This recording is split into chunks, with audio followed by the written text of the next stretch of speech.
And we're back on Okie Country, 101.7 KTFX. It is another installment of Wellness Wednesday, brought to you by Christie's Scrub Shop, 517 West Broadway, downtown Muskogee, and now the Muskogee County Health Department. With us, as always, Tiffany Talbert. Again, good morning. Good morning. Very special guest in studio, Kaylie Minter. And I think what's nice about having Kaylie in and what she's going to talk about, instead of having an adult here, that are not necessarily relatable to kind of the demographic that we're shooting for, is like teenagers and kids out there these days. That's why I think Kaylie's going to be great, because she can relate to those kids instead of having some stuffed shirt doctor or whatever, you know, trying to preach. And I just don't think the kids are going to relate to that. But I think with Kaylie, the kids are really going to respond to her.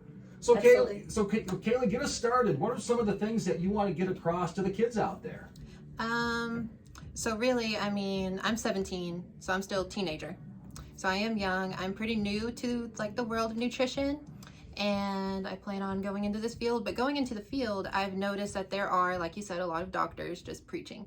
And that's not what I'm hoping to do. I'm hoping to reach out to people and help them find a life goal that's right for them and figure out how we can make it there. So for example, we're going to be talking about like some healthy snacks, alternatives that don't taste terrible. Well, let's talk about that then. I'm a snacky guy, and I try to stay away from the bad stuff, but you can't always do that. So what are some healthy alternatives that we can reach for?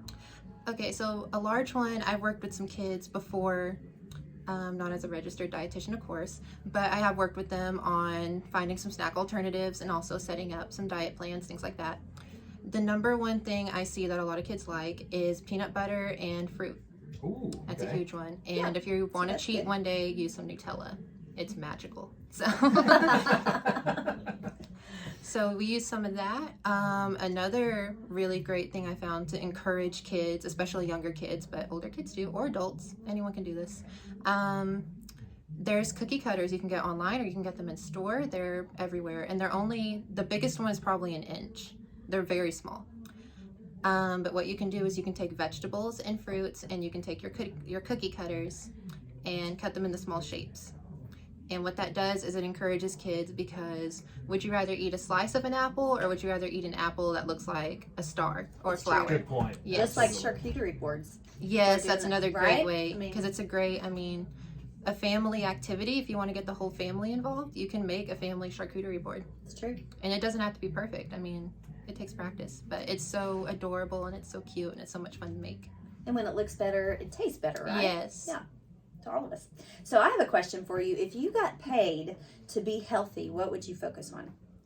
I think the main thing I would focus on is just be honest with yourself. You need, if you're not going to go home and eat a bowl full of broccoli, that's perfectly fine. I probably would not, to be honest, because I hate broccoli. Very relatable, I'm sure.